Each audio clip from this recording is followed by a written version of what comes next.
Hello everyone, bonjour, buenos días a todos. I am Alejandro Estivil, the Consul General of Mexico here in Montreal, and I'm very, very proud to have you all here for this second part of our webinar about artificial intelligence between Mexico and Quebec. I want to thank all the stakeholders that have helped us to make this possible. Of course, the Ministry of Economics in the case of Quebec, la Délégation Générale de Québec au Mexique, the state of Jalisco, and all a great quantity of institutions that you will know during this webinar that have done a lot to help us to do this great event. Of course, I also want to thank Sergio Rivadeneira, the Officer for Economic Affairs here in the Consulate of Mexico, who has put all this together to have first a great event last week dedicated to the academic and governmental part of artificial intelligence in the case of Mexico and Quebec. And now we are moving forward to a more business-oriented section. What we can do in terms to stress the competitiveness of companies and all the many possibilities that we have in this great field for the future of the relations between Canada and Mexico, and of course, Mexico and Quebec. As I was saying, we had a great event on the 17th of May, and now we're thinking about how we can put together the stakeholders so that something happens more precise, more concrete. For this consulate would be a great goal to achieve that some companies from Quebec think more about Mexico, and many companies from Mexico think about Quebec to develop their systems in a more comprehensive system in which they can work together. The Consulate of Mexico will continue with this kind of events, and we think that this is only the start for a great season for the future. I'm thankful that the technology can give us the possibility of doing this by a webinar, but I'm pretty sure that in the near future, when all the pandemic of COVID-19 ends, we will have a lot of visitors from Mexico here in Quebec and a lot of visitors from Quebec in Mexico thinking about artificial intelligence. With that, I give the floor to Patrick Heidemann, who will tell us a few words about this great event. Thank you, Patrick. Merci beaucoup.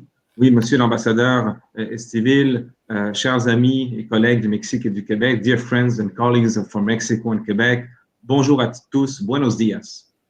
I'm very happy to participate in this high-level event that brings us together to explore the innovations in artificial intelligence and how its adoption is key for businesses and startups. Indeed, AI brings in a new era of disruptions and allows us to be more competitive as we begin the economic recovery. Furthermore, it is a great opportunity for Quebec and Mexico's enterprises to work together and share expertise. The Quebec government regards Mexico as a partner and as a close friend with whom we share common values and work closely.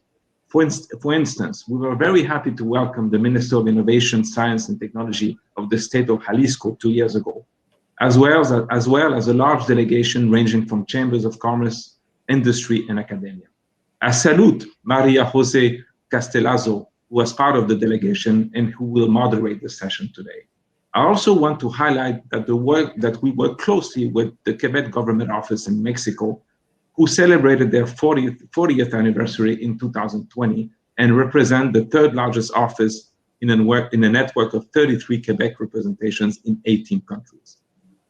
With regards to artificial intelligence, Quebec is recognized as a global leader with the world's largest concentration of academic researchers in deep learning, as well as top-notch R&D institutions such as Mila and Ivalo. Thanks to this vibrant ecosystem, in recent years, industry giants such as Google, Microsoft, and Facebook have established research offices in our province. Quebec also plays a leading role in responsible and ethical AI. We were pioneer in the field with the Montreal Declaration, and we continue to be at the forefront. With more than 2.3 billion in investments announced or available for research, technology development, or adaptation of artificial intelligence solutions, Quebec is one of the most dynamic AI ecosystems in the world. There is a structured and continuous support from all levels of government. Investments of more than $329 million over 5 years have been earmarked in the 2019-2020 budget to accelerate the adoption of AI, including $65 million to develop business projects.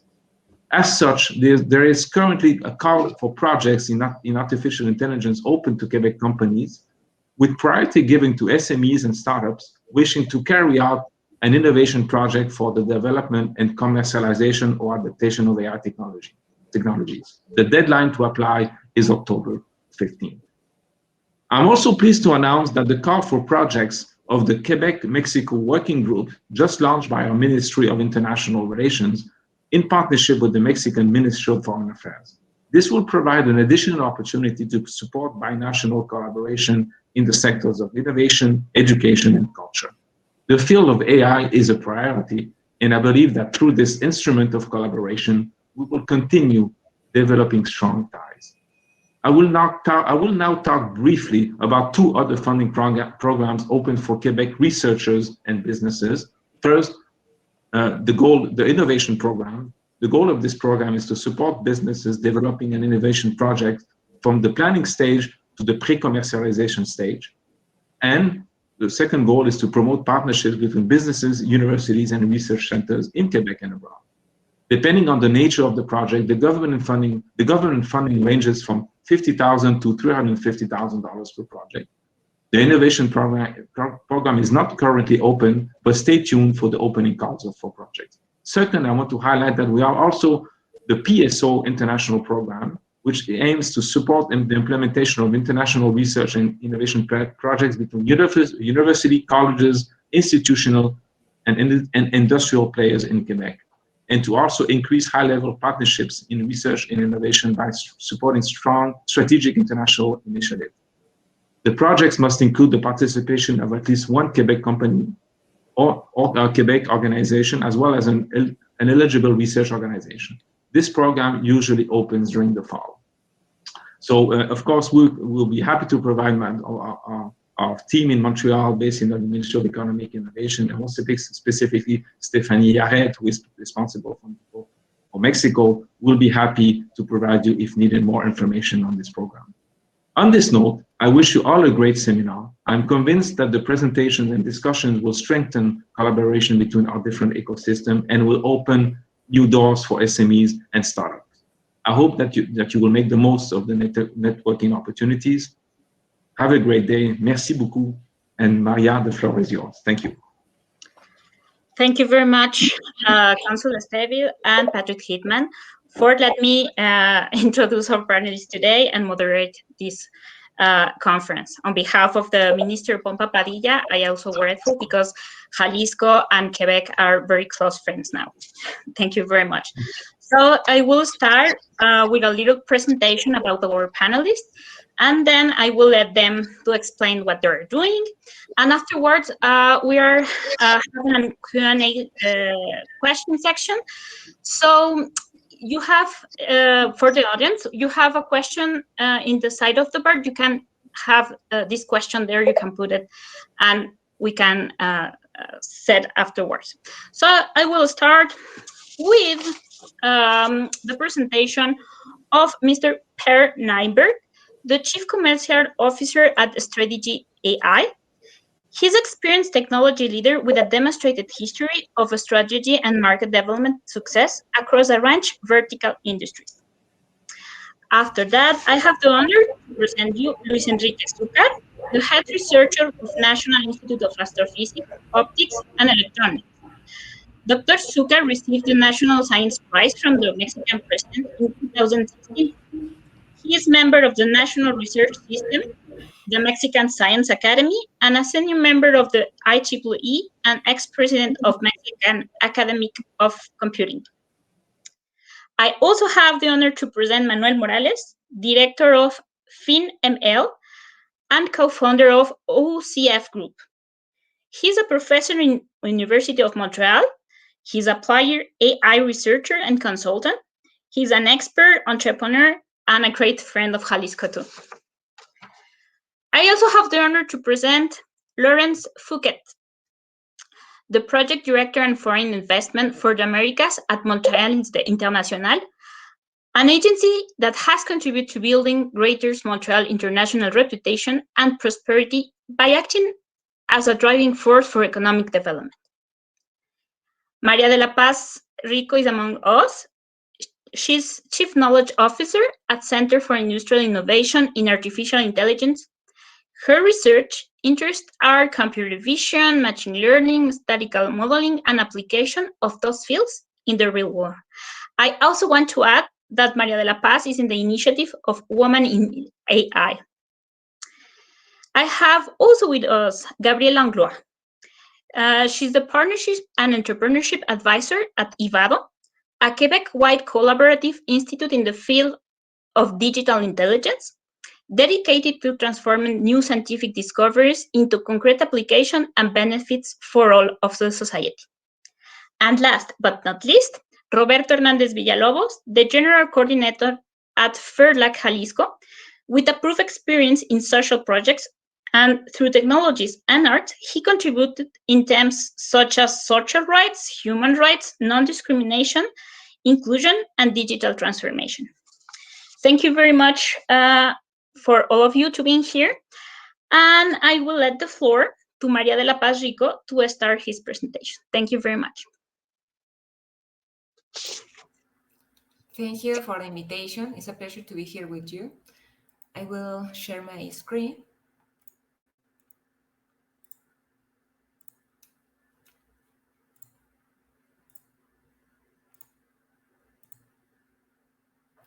Okay. Well, I work in the Center of Industrial Innovation in Artificial Intelligence. Well, I have a doctorate in robotics and artificial intelligence. And currently, as Maria said, I am Chief Knowledge Officer in SIA. Where are we? We are located at Apodaca, Nuevo León, inside the Technological Innovation Research Park, PIT. This park has 70 hectares, 34 public and private research centers, and 4 high-tech incubators. We are here in this point. And our center is a global ecosystem that offers solutions based on artificial intelligence. I will share with you a little video that will show you how are our infrastructure, our equipment, and also our several people that are contributing with this project to bring solutions to Mexican ecosystem. I will deactivate my video.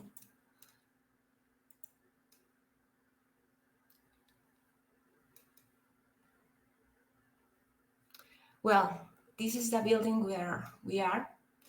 I will show you part of our lab.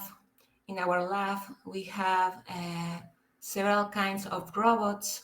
Also, we have a stage of prototyping. And here is a little view of that equipment. Here are the 5 robots that we have. These help us to bring to the people the capacity to do some projects in robotics, in virtual reality, mixed reality. Also, we have the supercomputer IBM Power 9 that is a more powerful computer in Latin America. And also we have a big group of experts in AI that bring us the capacity to solve several kinds of problems in the Mexican industry. This is the view of our classroom. In these classrooms, we train people in artificial intelligence, big data, also in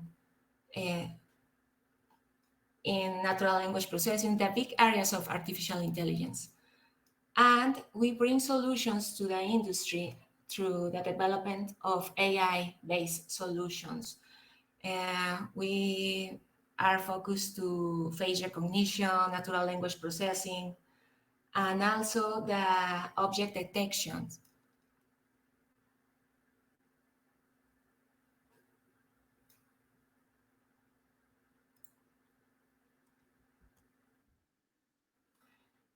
Our main areas are consulting, training, prototyping, and business development.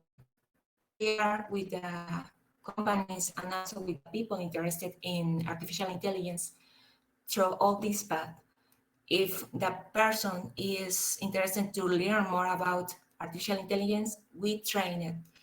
And for example, if a company have a trouble in an area, in specific, we search about how to solve his problem with the more advanced technology and also with the help of the state-of-the-art articles.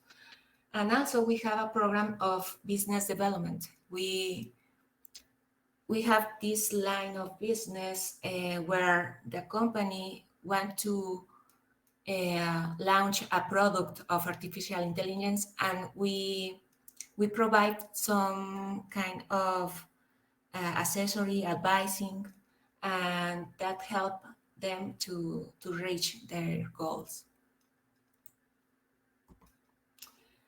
Well, we have several kinds of technologies and also partners. The IBM Power9 software cloud services, such as Azure, Google Cloud, Amazon. Also, in our manufacturing cell, we have robots for FANUC, Epson, KUKA, and Universal Robots that bring us the opportunity to solve different kind of problems in the industry. And also, we do some tests in our lab. And we have this kind of augmented reality equipment, and also we use the main boards of embedded computers such as Intel and NVIDIA. The robot that we have is a KUKA KR10, also a FANUC that is collaborative, and another two robots collaborative that is Universal Robot. We have a printer 3D with two kinds of material and another equipment with embedded computing. Well, thank you very much. Thank you very much, Maria de la Paz. Very interesting what you are doing. So now we have the presentation of Manuel Morales. Please, Manuel, you take the floor. Hola, hola, hola a todos. Buenos días. Hello, everyone. Maybe I'll just start to thank El Consulado de Mexico in Montreal for the invitation. Thank you very much. I'm very happy to be here and share a little bit my experience in Montreal working in this field. So just briefly introduce myself. So Manuel Morales, I'm a professor at the University of Montreal since 2005 in the Department of Mathematics and Statistics, doing applied research in the insurance and financial sector. That's my main area of work. I've been doing a lot of collaborative research over the years with different institutions. What that means is trying to use statistics, computer science, mathematics to generate value for the companies operating in the financial sector. That brought me closer to different institutions who were going through a transformation process where they were trying to create new sources of value from the data that they were collecting through the application of new technologies. In particular, I've also worked closely with National Bank of Canada, who was one company that in the past 5-6 years, they accelerated their transformation process. They invited me to be part of their initiative, where I played the role of chief AI scientist for a little bit over 2 years. I am also the founder of FinML. FinML, it's a network based at the University of Montreal. It's a partner of Ivado. I know later we're going to hear about what Ivado does. What we do, it's mainly focused on training in finance. Again, the idea is to train the next generation of professionals that would have traditional tools in quantitative finance and investment and business intelligence, but then we give them that extra edge that comes from these new technologies, machine learning and data science. And this, we do it through experience in applied research. So what we do is we partner with industry, institutions that are going through this transformation process of trying to apply this technology. And together we build a program, a research program, where we can offer internships to our students, and through those experiences we can both learn from each other. So we create this bridge between the university, the students, and the institutions. We also do that by creating different training programs, workshops, and seminars that are open for the students, but as well to people from the industry who are willing or seeking for this little upgrade in terms of skills. Maybe just to conclude, that those are two hats that I'm wearing usually. So as a researcher, but also with FINML. I also wear a hat as an entrepreneur, like Marie Jose mentioned. I'm involved in the startup ecosystem. I participate in a couple of startups, some of which have interesting projects with Mexican companies as well. So probably I will elaborate a little bit more on this later during the questions. So, but I also wear that hat. And then finally, as a Mexican, I also like to engage in discussions with different projects going on in Mexico. I can mention a few. I'm working with Fairlac Jalisco. You will hear more about them later today. On the ethical side of AI, how do you make responsible deployments of this technology? I'm also working through FINML with the state of Jalisco on preparing some workshops tailor-made for specific needs of the Jalisco state. Same thing with the CIIA. Maria de la Paz just talked about that center. And with OBIA, it's the International Observatory of Social Impacts of Artificial Intelligence. I also participate in a couple of projects with Mexican institutions with the goal of using this technology to preserve immaterial heritage in some regions in Mexico. So that's briefly what I'm doing in connection with Mexico and AI. And thank you again for the invitation. Thank you very much, Manuel.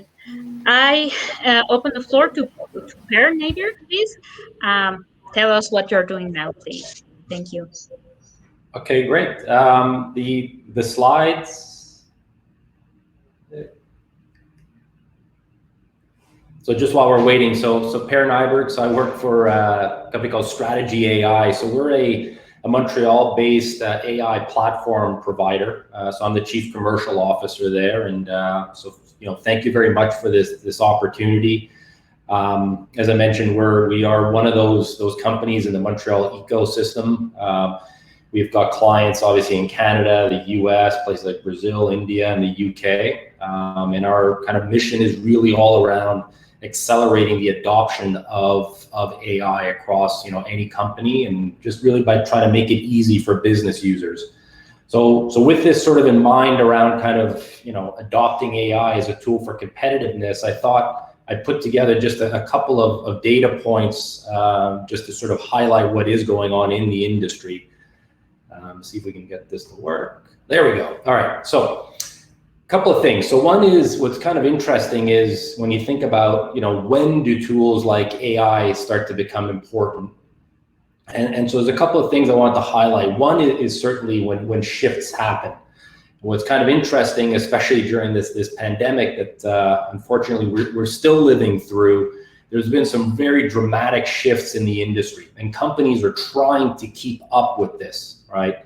And so here are a couple of statistics specifically out of the CPG space, but you can imagine, companies when you've got, 20% of consumers switching brands, they're trying to find ways to sort of understand what is going on in their markets, right?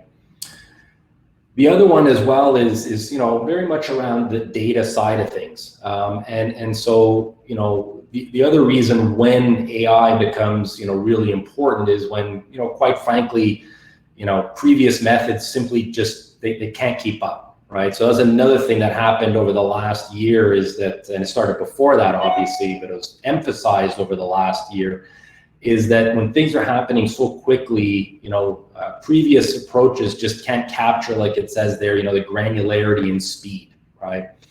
And so a lot of companies really over the last 12 months accelerated their move towards tools like machine learning, because that's really the only way that they could keep up, right?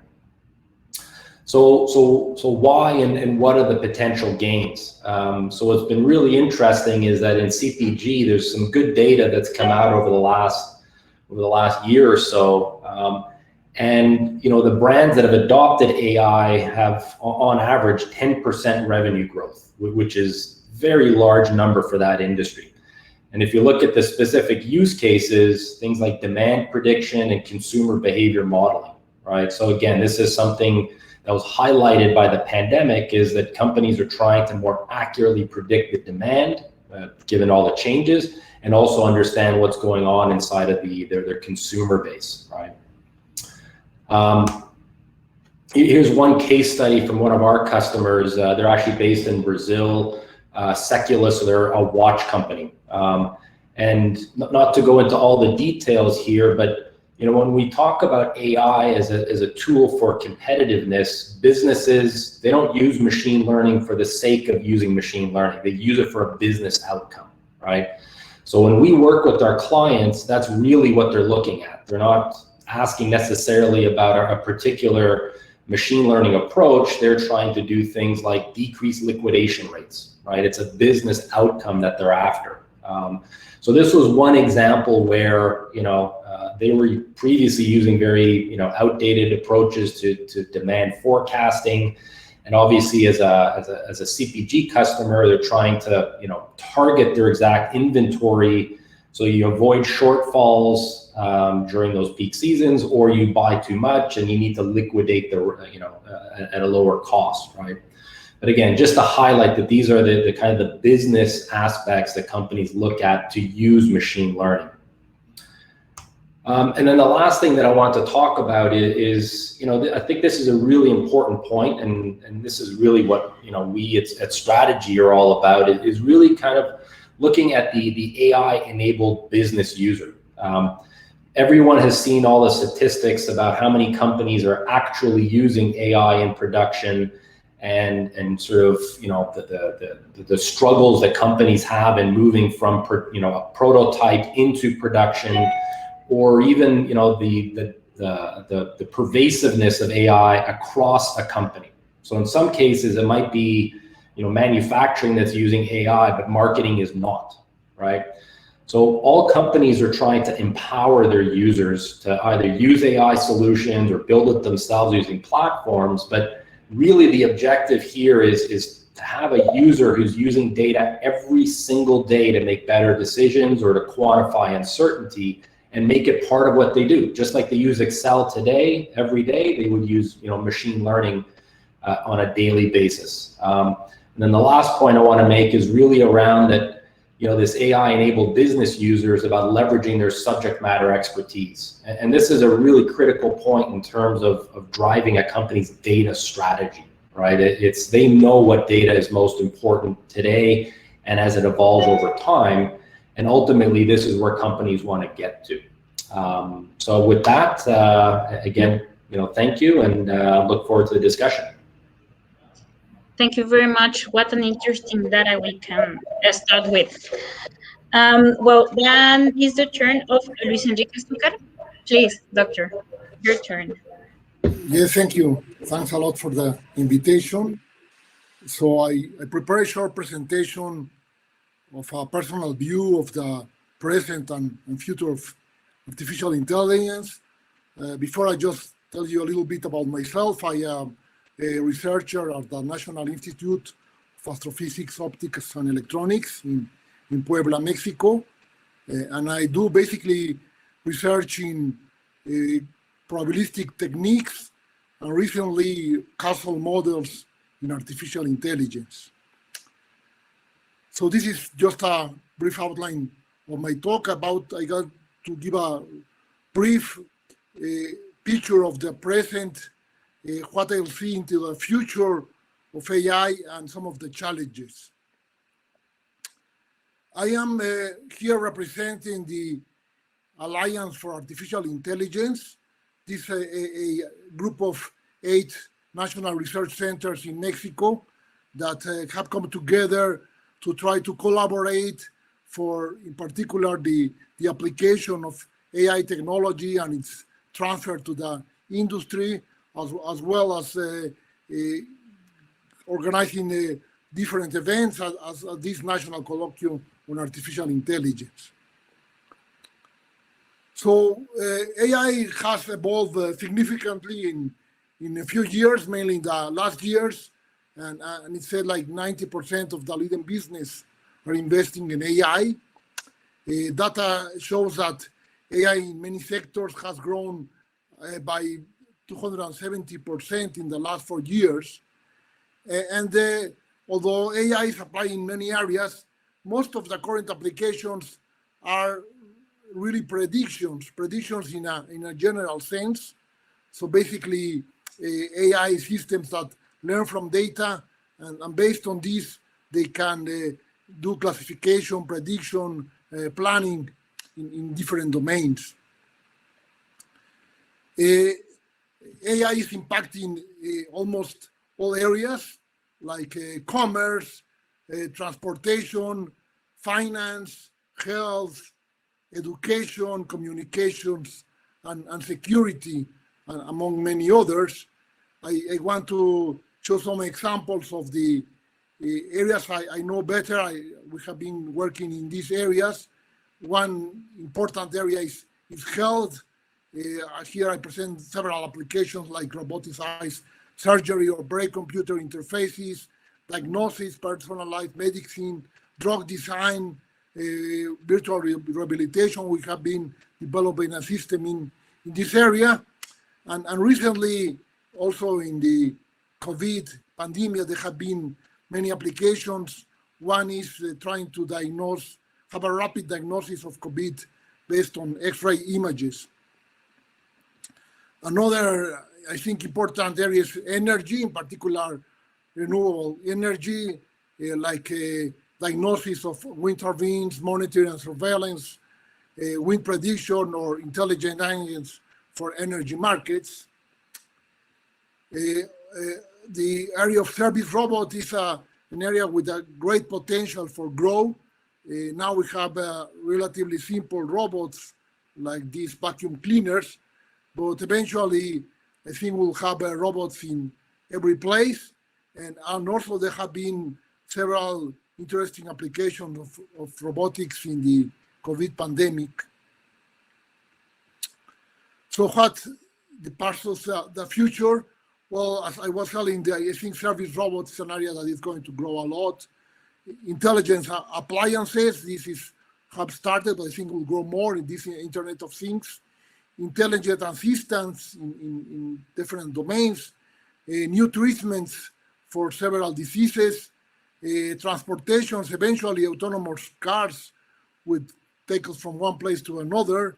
In manufacturing, especially robots and humans collaborating, exoskeletons and implants that can help us repair after an accident or at that age, and solutions to great challenges such as the climate change. So although AI has grown a lot and there are a lot of applications, I think this is just like the tip of the iceberg. We are really starting. We need more robust systems that are conscious of their limitations, systems that continue learning all the time, what's called lifelong learning, systems that can explain the results, this area of explainable AI, and systems that can imagine alternative scenarios, do counterfactual reasoning, and here enters this area of causal reasoning. So to conclude, well, AI is transforming all sectors in the economy and continue to drive massive innovation in many industries and create new sectors. No, it's estimated that income in AI-related industry grows 50% annually, and also there's a lot of investment in AI startups. So government and industry should take advantage of all these potential benefits. And in particular, Mexico should establish a long-term strategy to develop its own technology, improve education and training, and promote its application. So that's all. Thank you very much. Thank you very much, Doctor. How important is to talk about the present and the future of AI. So now it's the time to listen to Laurence Fouquet. Please, Laurence. Muchas gracias, María. Creo que Sergio quería poner la video primero, no sé. Vale, empezamos. Generations of innovators and thinkers have built Montreal into the city it is today. A city where new ideas are welcomed, where talent thrives, and creativity flourishes.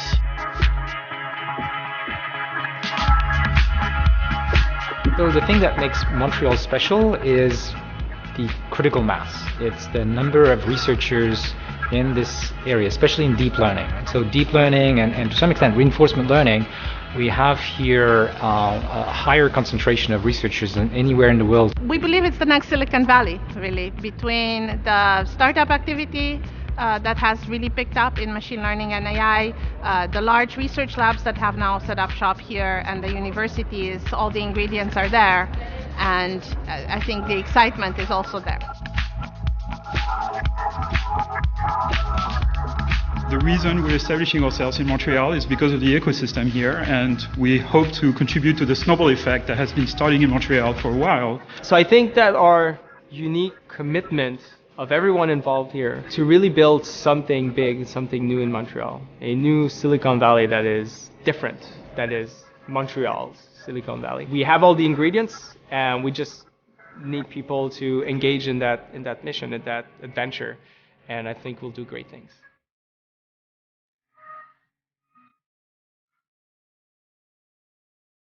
It's one of the best places where you can see industry collaborating with academia, collaborating with the government, for example, all towards a single vision of advancing artificial intelligence. We want to work with the scientific community and grow with them. And I think that's the main characteristic of the Montreal ecosystem here. It's collaboration. The cost of developing an innovation is lower in Montreal. The quality of life is excellent. On top of that, there's this critical mass of talent in Montreal that you don't find elsewhere. So Montreal is the AI city. It's also a city where we care not just about the science of AI, but to become responsible leaders in AI. I think this is something that's important for researchers. They want to see their work used for good. This is something they see more and more in the scientific community, and this is something that's really one of the core characteristics of the community we have here in Montreal. Do you know any other place where you have Microsoft Research, Facebook AI, Google Brain, soon to be DeepMind, startups, Mila, startups, McGill? There's only Montreal.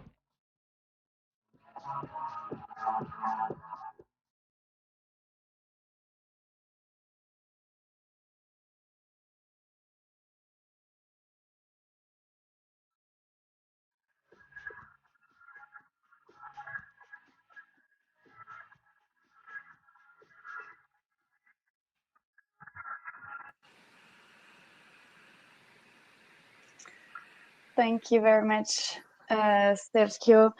Well, nice to meet you, everyone. My name is Laurence. I work for Montreal International. I'm the Director of Business Development for the Americas. Montreal International is the economical development agency for the Greater Montreal area. Our job is mostly to support foreign companies that want to explore the Montreal ecosystem, that want maybe to create links between their company and the ecosystems in Montreal. We actually, our job is to promote the various ecosystems, the various tech ecosystem, mostly in Montreal. This is why we've been working a lot with the AI folks in Montreal. The video that you just saw, it dates a little bit. I'm sorry about that. It dates back from 2017. We're actually doing another one soon, but as for now, I thought it would be interesting for you to have a small overview. Even if it dates, it still show the strength of the ecosystem we have here in Montreal. So just let me start this presentation. I'm just going to give you a small overview of how this actually ecosystem, this AI ecosystem, was created in Montreal, and how we can help you actually enter it. So it all started. I'm hearing some noise on the line. I don't know if it's my. I don't know. Okay, I hope you hear me well. Anyway, so all the ecosystem started not only, but mostly, I'd say, because and thanks to Yoshua Benjo, the professor that you saw in the video. Yoshua Benjo is actually a professor at the University of Montreal, and he's a winner along with Yann Lequin and Jeffrey Hinton of the Turing Awards. They actually won this prize in 2 years ago, actually, because of the breakthrough they made in AI that is actually called neural networks. So they made this breakthrough in 2012, and it led to this Turing Awards that is actually considered the Nobel Prize of Mathematics.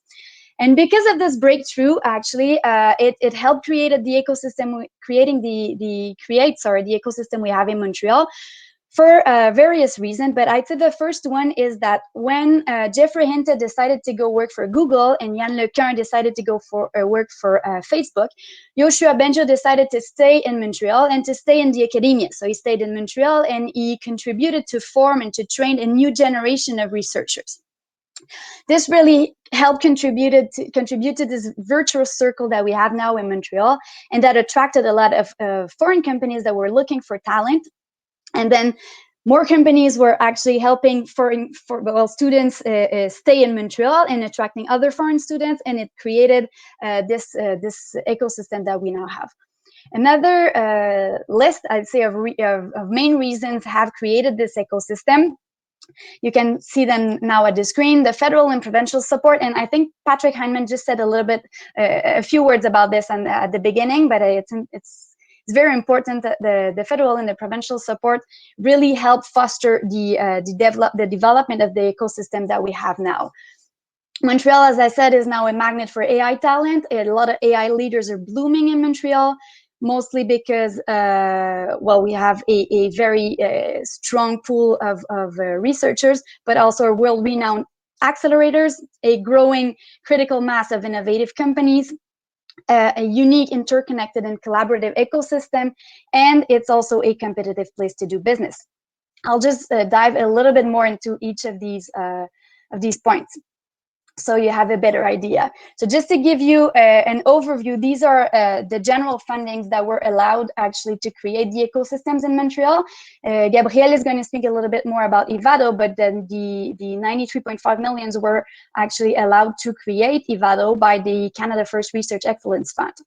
Then another actually lists of investment that have been made by the Quebec government, by the Canadian government, to create the Quebec AI cluster, the Pan-Canadian Artificial Intelligence Strategy, the Scale AI supercluster. This is very interesting. It's actually one of the 5 superclusters that exist in Canada, and the government of Canada decided to establish the AI supercluster in Montreal because of the strength of the research and the R&D that was already there.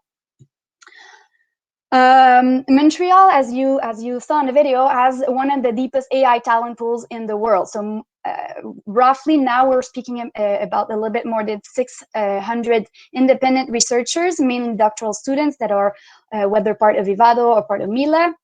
around 19,000 industry workers and 14,000 students that are enrolled in AI-related programs. You saw a couple of them in the video as well. Montreal attracts a lot of world-class AI talent, a lot of them that came from abroad or decided to come back. Hugo La Rochelle is one of them. He's actually from Montreal, but he was leading the Twitter AI research team in Cambridge. He decided to come back to Montreal in 2016 to lead the Google Brain Research Group in Montreal. I'll go fast, but Irina Rish is also a world-renowned scientist. She's from Uzbekistan originally. She was in California working for IBM. She recently moved to Montreal, I think last year, to lead a chair at the Mila. Laila Elasri is from France originally. She's now working at Borealis AI. It's actually the AI lab of the Royal Bank of Canada. And another super good example is Carolina Besega, who works at Strategy actually with Per. She is the Strategy AI's Chief Scientist Officer, an award-winning professor and researcher in computational physics and astrophysics. I mentioned earlier the top AI accelerators, and I'll just show you the logos, and I can give you more insight about this later, but I will maybe underline one that is very interesting, and it's the Techstars Montreal AI ecosystems. Most of you probably know Techstars. They have accelerators all around the world. But the interesting fact is they decided to actually establish their only AI-focused accelerator in Montreal because they saw the potential of the city in this matter. Finally, another reason why Montreal is actually flourishing with AI labs is also because of the incentives that are available to companies that want to set up labs in Montreal. We have a lot of incentives, mostly in R&D, in research and development, but also in the e-business development, we call it. It's actually software development programs. So the combination of these two tax incentives is very advantageous. We also have incentives for trainings or for partnership between the academia and the corporate world. This is just to give you an overview of the labs that I have established in Montreal over the past, I'd say, 6 to 7 years. Just to give you, yes, an insight. And finally, Montreal International, well, just so you know it, we are, I mean, all our services are free. We're non-for-profit, so our job is really to help you connect with the ecosystem. We act as a corporate concierge, as a one-stop shop, so whatever questions you have, if you want to be connected to whether Ivado, Mila, Strategy, Prompt AI is another program, we are definitely the one-stop shop point where you can enter all this ecosystem, basically. So that was just it for my presentation today. Thank you.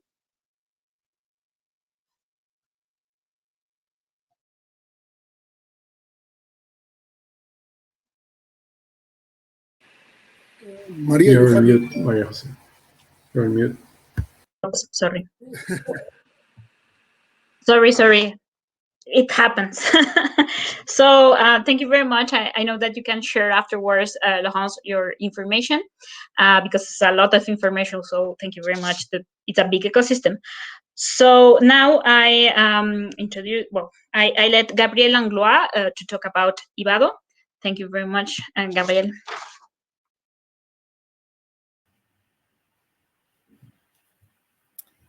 Hi, everyone. Okay, so I have the control. So thank you for inviting me to present Ivado and the role we play in the AI ecosystem in Quebec. Laurence presented you with the overall ecosystem, including all the investments since 2016, which correspond to the federal government announcement of the major Canada First grant of 93.5 million to Ivado. This grant Ivado received is widely regarded as the launchpad for Montreal's rise as a world leader in digital intelligence research and the transformation of Montreal into the hub we have today. Okay. However, Ivado's vision is not new. Ivado emerged from over 45 years of algorithmic investment and a vision that data and algorithms would be the true source of value creation in the digital revolution. I'm telling you this and showing you this slide to demonstrate that the Montreal AI ecosystem didn't just magically appear. We have built it over the years with governmental investment in research, but even more with the perseverance and excellence of our professors and researchers.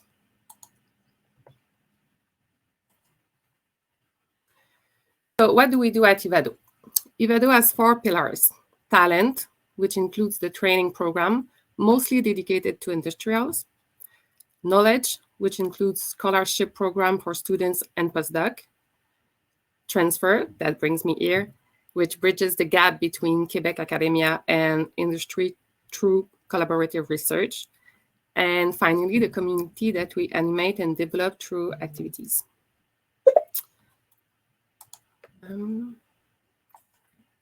What you need to remember about our community that you see here is that we have partnered with most of the research centers in digital intelligence. To date, we federate 7 research centers and 15 academic partners representing more than 1,400 scientists. So we are able to identify the right expert for the right issue at the right time. We also have 110 industrial members from startup to small, medium, and large enterprises. Okay, so now how can we collaborate with international companies? I will say that there are 3 ways to do it: training, collaborative research, and community, and our industrial ecosystem, the community. About training, if COVID has done anything right, it's made all of our training courses available virtually. The training program From Data to Decision meets the training needs of industry experts who are, we think, key players in the adoption of digital intelligence. The program, unique in Canada and of international calibers, offers a complete training program that is accessible, modular, independent, and presents the latest knowledge in digital intelligence. So you should go see our website for more information. I can put the link in the chat, but I think it's an easy way to get access to our expertise and to stay up to date. And this training program is just one example, because there's a lot more with, for example, FINML that Professor Morales talked before. I must also mention 2 collaborations that have already taken place with Mexico, organized and given by Professor Morales and his team. So the Artificial Intelligence and Data Science Workshop for Industrial Problem Solving, Montreal, Guanajuato, which took place in January 2020, and a panel on AI ethics last December.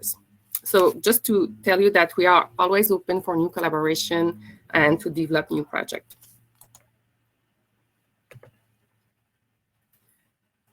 Okay, so for collaborative research, the first thing to distinguish is whether your company has research facilities in Canada or not.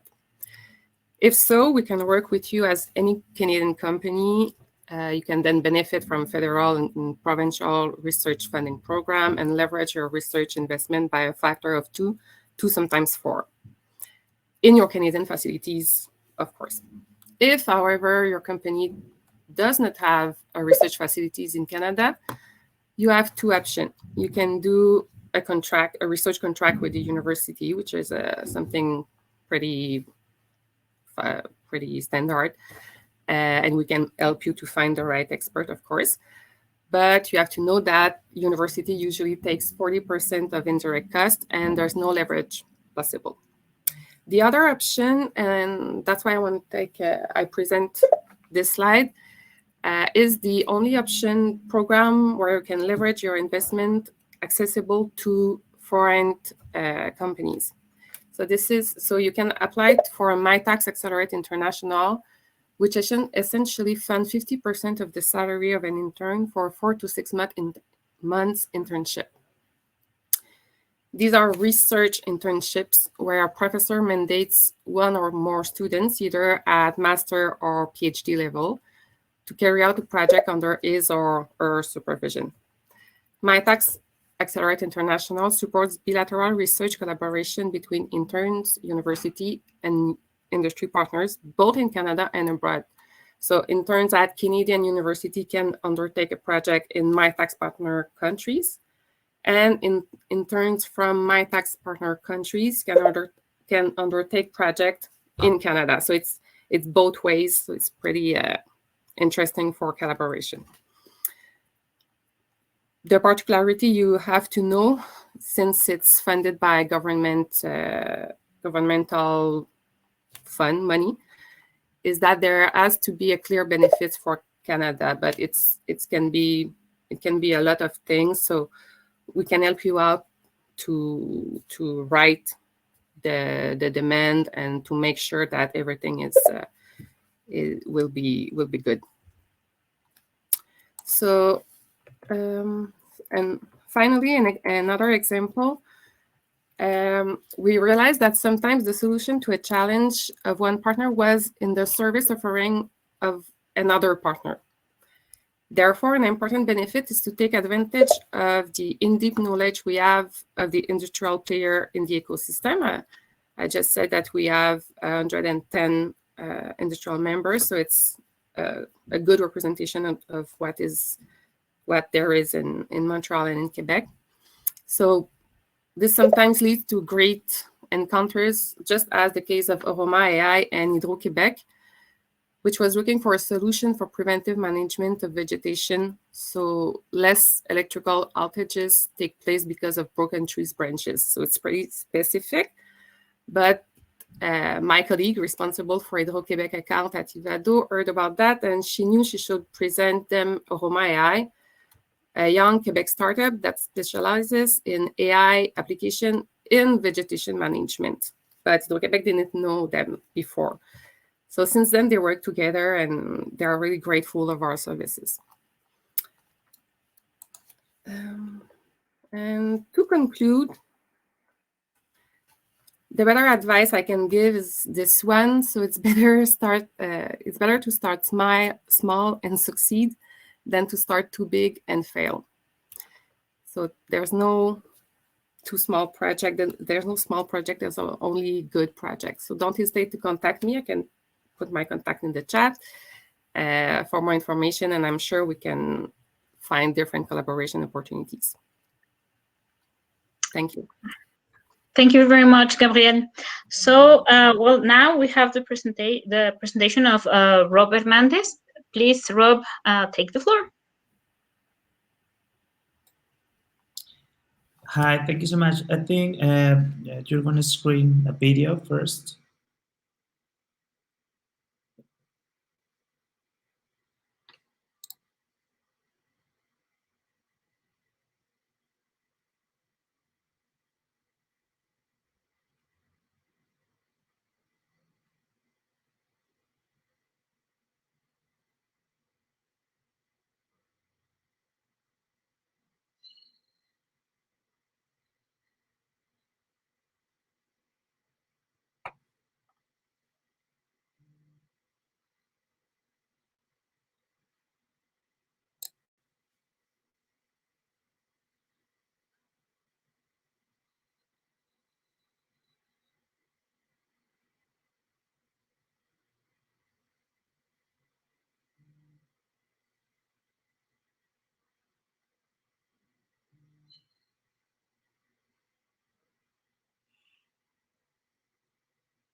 Well, thank you so much to have invited me here today. And I'm really happy because I'm here on behalf of an amazing group of people of these 4 organizations like ITP, Tec de Monterrey, Gobierno de Jalisco, and C-Minds, who we are, I think we are like doing an amazing job trying to boost the ecosystem of AI in Jalisco, Mexico, and trying to create a community in Latin America through amazing activities, and I'm going to talk about a little bit later. But as they say, there is a strength in unity, and we are working in a quadruple helix model So we can have the point of view about AI from academia, government, private sector, and civil society, and those characteristics bring a different approach to develop and implement AI further than the tech perspective. I think like most of the AI deployment is focusing on private sector, and the thing that we want to do here in Fairlake, Jalisco is, well, how these all researchers can be applied for social problems. So that's why we have like 3 different components in Fairlake, Jalisco. One is use cases that is like applied research. So we have now 3 use cases that we are working on: health, how we can prevent the diabetic retinopathy, and the other one is how we can use artificial intelligence to prevent drop out the school. And the third one, it's one that we are trying to start like a month ago. It's how we can help to the gender problems in Jalisco with artificial intelligence. And all of these use cases is going to be on and recommendation for public policies. So that's why we are working like in this network of these 4 actors. And the other one is entrepreneurship. And we found that we need to close that gap between the artificial intelligence or the people who is developing artificial intelligence, and to let them know that there is another area in social problems to make some solutions. So that's one of our purpose. And the main axis of the project of Fairlake, Jalisco is the ethical and responsible use of AI in social problems. But as this area is like a really good opportunity area of integrating the entrepreneurial ecosystem, and is one of our main objectives. So how the startup can learn, can see social problems as a fight to create solutions, and it just not the technical part, because we really believe that we need to sensibilize about the different problems and share with them humanitarian and ethical approach for that.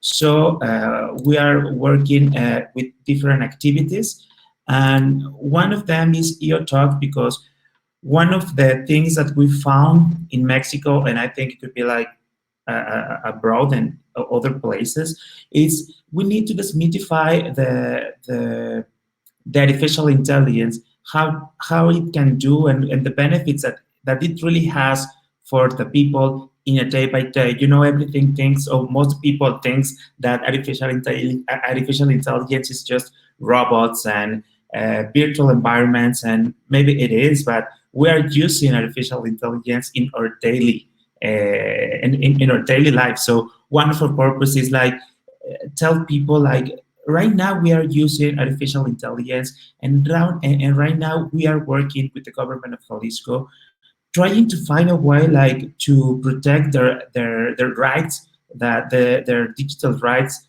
and the protection data and transparency and all of those areas that maybe people that the people that they are living and they are not like really into this file, they think it's something like really out of it's a social context, but it is not. So the EO Talks is one of the things that we are trying to do, and even though like trying to show some projects for companies and startups, and how they can help to social problems with another examples, maybe in breast cancer, in hate speech in social media, and etc., etc., etc. Here are one of those EO Talks that we had since September of last year.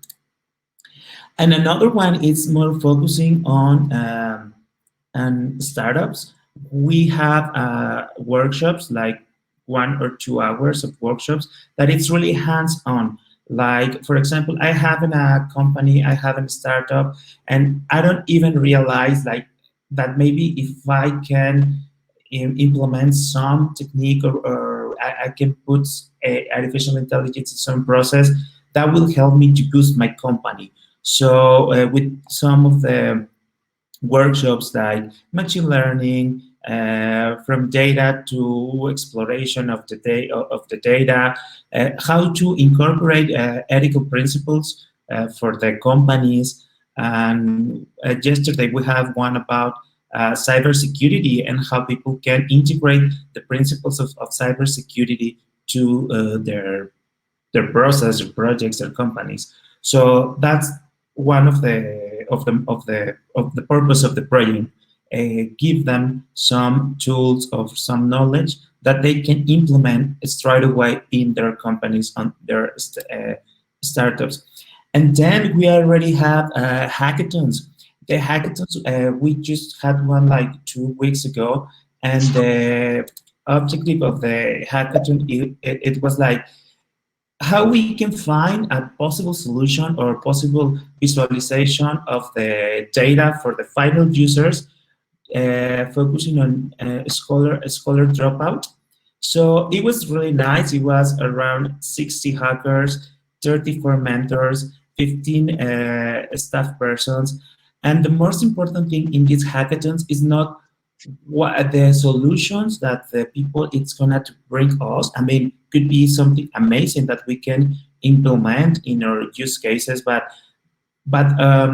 for me, the most important thing is how we can explain to the startups, how we can how we can explain to the developers that there are social problems, that they have the knowledge to already create some solutions. So that's like in the opposite way. And another one is a workshop of venture capital that we have one like 2 weeks ago. And of course, we are giving like tools and resources, like how they can integrate all of this knowledge to capitalize their companies.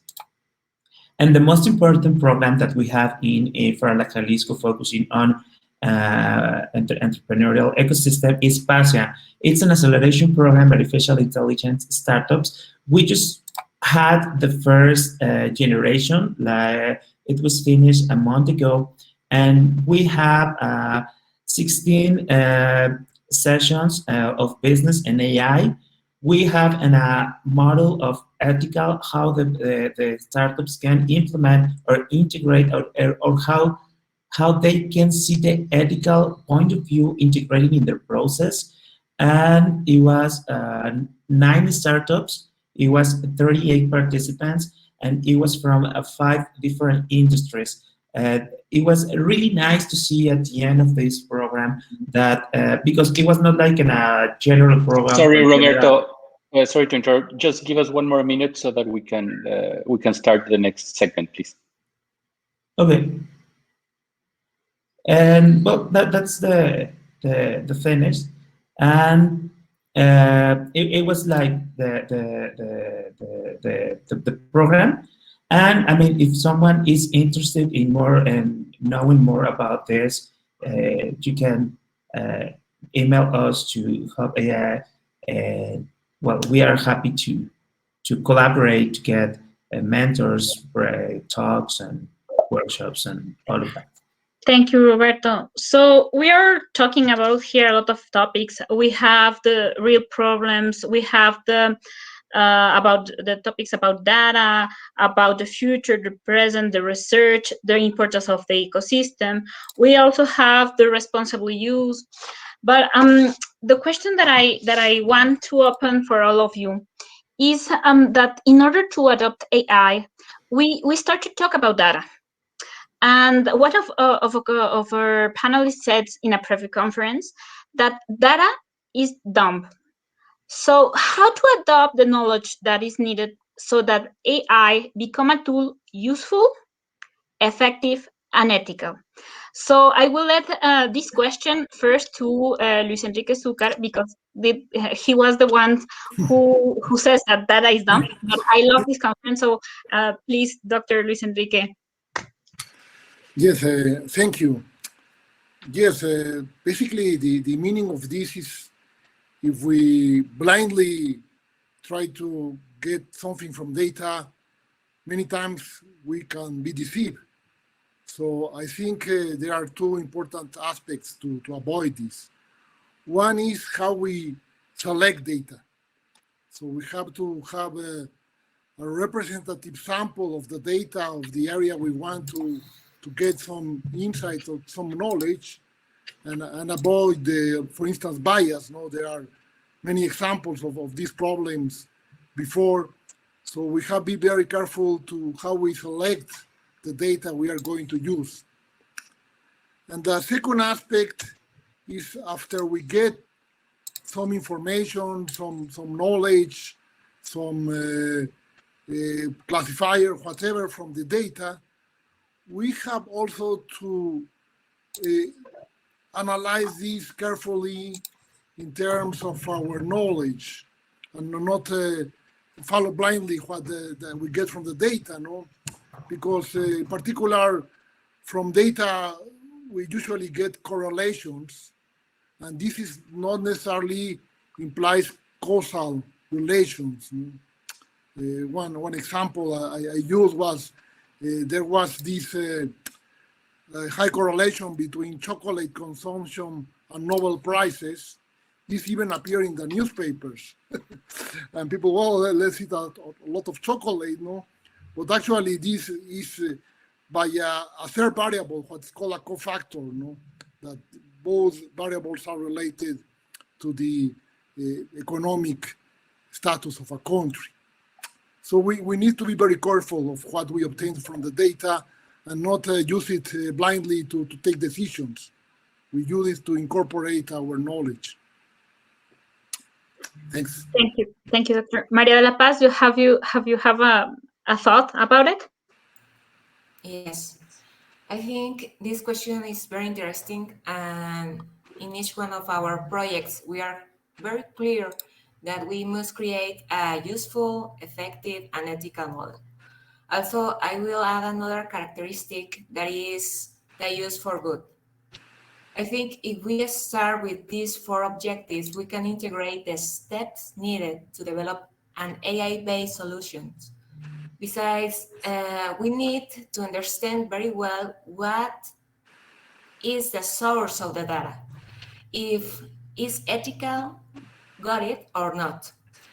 And after that, we can begin with the analysis, behavior of the data, with the objective to understand what is happening, and with that in mind, selecting properly the algorithm of AI.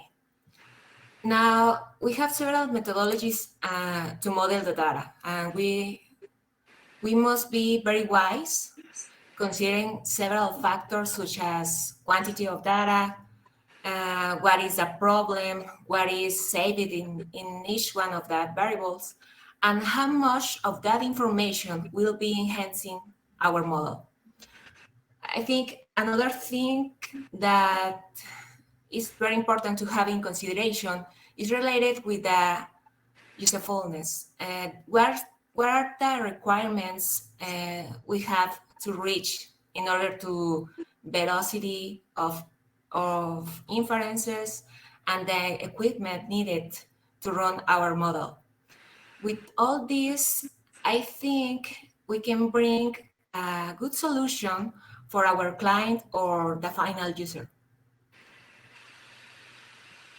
Yes, of course. About from the data that the researchers are like looking for example, Per, what do you think when the data in the same question, no? What are your thoughts? Yeah, look, I think that for most companies, and I'll try and speak more from the, let's say, the enterprise side. For a lot of companies, they've got very structured data that they've been collecting for a long time. It's something that they as I talked before, these subject matter experts, they understand very well, right? So I think in a lot of cases, how to make effective use of the data, it really comes down to the people in the loop, right? So the machine learning side, that can also be dumb, right? Machine learning on its own is doesn't know much about the data either, right? So it's really the combination of the data, the machine learning, and the people, right? That's our experience for companies that are looking at this. That's the critical part. And even we do things like feature impact and interpretability and causal inference. These things are the kind of the interpretation of the results or the insights. So even after you've gotten the insights, again, you need some expertise to interpret it for the particular business situation that they're in, right? So for us, that's what we see. It's really it's the intersection of all of those things. Let me just jump in, sorry, Maria, because it's very interesting what you're saying, Per.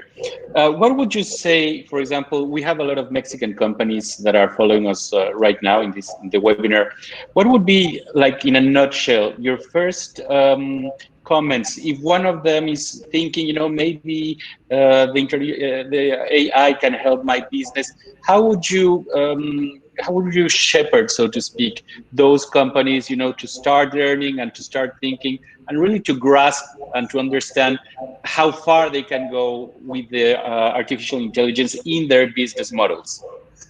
Yeah, so first of all, I mean, Gabrielle had a quote there from Andrew Ng, which I love, but we say the same thing: just start small, right? Something that's, a lot of companies try and start large and they set themselves up for failure, right? For a number of reasons, technology and culture, right? But really the first thing that we advise companies to do is start with a business problem. Right, that's where you start. You don't start with the machine learning. It's find a business problem that has a need where machine learning can be applied. Right, so we, in our engagements with our clients, that's the first place we start, is a business understanding meeting or workshop. It's like, what's the problem you're trying to solve? What data do you need to then support that problem or use case? And you work your way that way. That's always the best way to start. And one last thing quickly, part of the reasoning there is also that it's when you start with a business problem, you also have some KPIs, right? You understand what the metrics are in terms of a benefit. Often companies, they'll solve a problem. They don't even know if it's good or bad, right? And that's often where these prototypes fail, right? So if you structure it well from the beginning, you actually get a better use case, a better outcome, and a better success, and then you build from that over time. Thank you. Thank you. Rob, you want to add something? Roberto? Yeah, actually, with the ITP entrepreneurial journey, we were developing a matrix, like an auto evaluation for startups that they can use like in different moments of their process. And I can bring like the web page, and it's a first approach for startups to focus on what is supposed to they consider to incorporate this ethical point of view in their startup. And actually, as part of PASIA, we are already piloting with 2 first startups to how it will work. And they said like, okay, that opened my mind of another files that I didn't already know that that I have to integrate.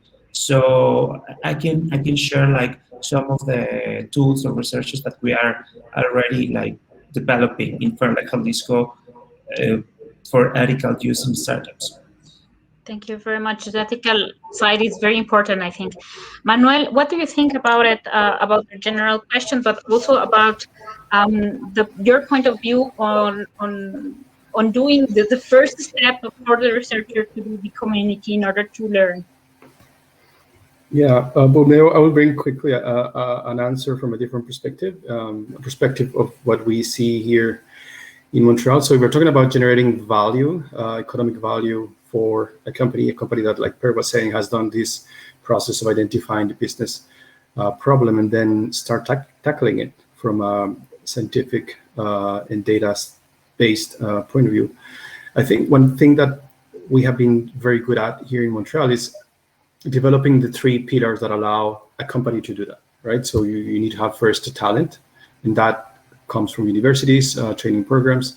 You'll have to have research centers, but also centers that are key in doing transfer knowledge, right? That are playing the role like Kivado is playing, like Mila is playing, in other labs here in Montreal that are creating that bridge so that whatever the company has come up with a problem, it has an easy access to that talent and some of the answers. And of course, the third one would be a robust and thriving innovation system, and that includes startups, but that includes innovative companies that are trying to create new ways of bringing value to companies. So those three pillars here in Montreal, I think that's one of the things that we've been doing well over the years, and I think that's key for allowing a company to generate value. Thank you. So, Laurence, do you have some comments in these questions about the ecosystem? What are your feelings about? Well, it's not necessarily related to the ecosystem, but I would like to answer Sergio's question, because I think, and Per actually addressed it a little bit, and I think the question you asked was very interesting. And you said a question related to like, in order to adapt AI, we have to start talking about data. But I think this is really where I want to focus, maybe for Mexican companies. And I think that there are steps that need to be followed before thinking about the data. I think it's very important. And actually, let me just quote a friend of mine that actually co-wrote a book. He used to work for Peltarian, which would be the Swedish equivalent of strategy. And he wrote a book called The Essential AI Handbook for Leaders. And in this book, he is actually stating that every AI story has 5 main chapters. And the main chapters are, first, the problem. So the thing we want to solve, the efficiency we want to improve, what we want to predict. The second chapter is the data. The third chapter is the AI model. The fourth chapter is the deployed AI model, and the fifth chapter is the effect. Most of the stories, that what he argues is that most of the stories are told only with chapters 2 and 3, so only with the data and the AI model. But in order to adopt AI, I think we should start by talking about the problem we want to solve, what service we need to build, and also how this will affect people and our organization in general. Otherwise, I think people outside of research and outside of academia, so the vast majority of us, I'd say, who are dumb, we will never be able to understand the importance of AI and how AI, and in particular deep learning in this case, is absolutely amazing at solving very, very precise tasks that can optimize industries.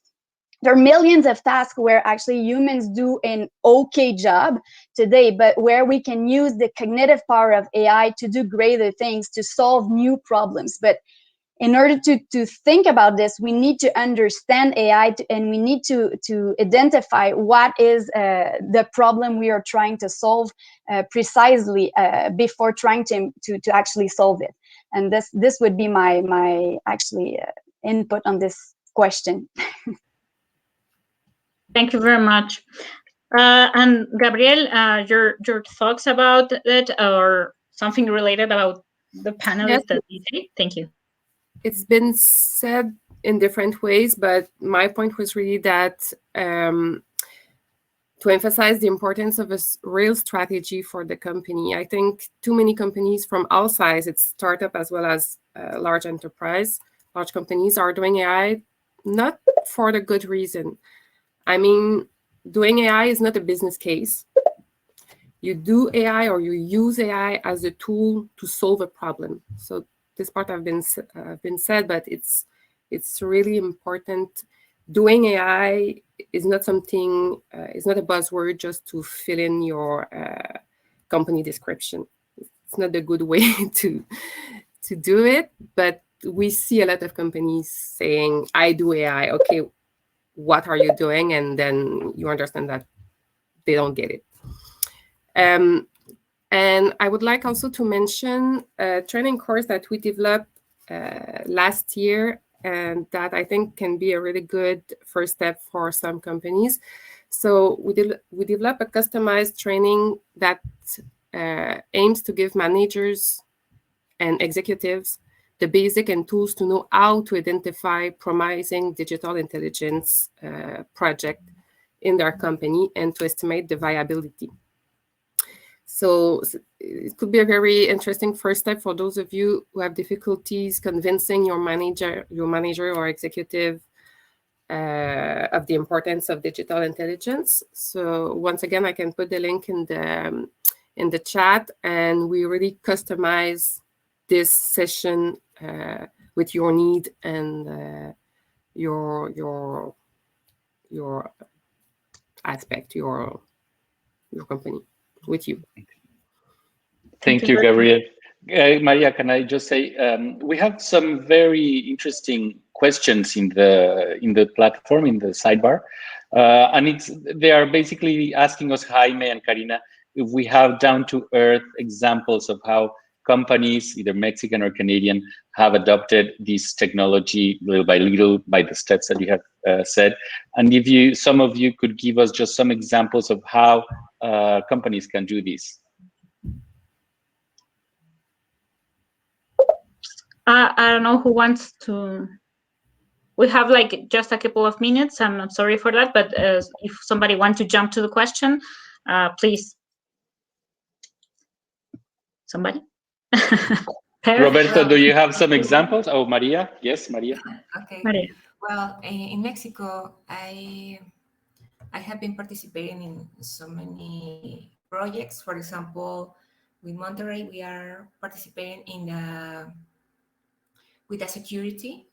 We are taking all the information of the cameras, and we want to detect, for example, cars, different kind of vehicles, and also to reach the goal to detect, for example, a situation, a dangerous situation, for example.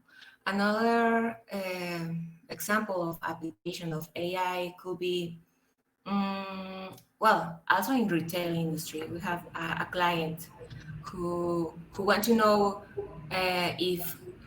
how will be the behavior of a kind of product, and if this product we have a dependency with another, or maybe with the temperature, or with the zone where is the shop.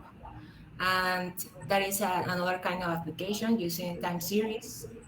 And I think now artificial intelligence is in all, well, could be applied in several industries and several areas. And for mention these two, I think are very interesting. Yeah, I mean, just to add, I mean, I mentioned earlier things like demand prediction, customer churn, behavior modeling, ad spend optimization. So I think that the number of use cases where AI is being applied on a day-to-day basis is just growing and growing. But those, again, demand prediction is one of the massive ones today. Okay. Well, thank you very much. We don't have much time left. Sergio, I will let you the final remarks. And I have a lot of questions for you for the public. We have a lot of them. So maybe we can like make some responses in the question side if you can. And Sergio, thank you very much. Thank you. Thank you to all of you, our participants. It was really a pleasure to have you. And I would really love that this is a basis or an initial point for that Mexican companies and Mexican institutions we may not start, because I know Jalisco has been going a long way forward already, and that is why Jalisco is there, and also Nuevo León. So, but let us know, if just send us an email. You have already all the information of our panelists on the sidebar. And really, thank you very much on behalf of the Consulate of Mexico. I thank you and wish you all the best. And we hope that these webinars, we can continue them in the future. And that's all about for me today. Thank you very much, guys. Thank you. Thanks. Bye-bye. Have a great day. Thank you. Gracias. Thank you. Bye-bye. Gracias. Bye. Bye. Thank you.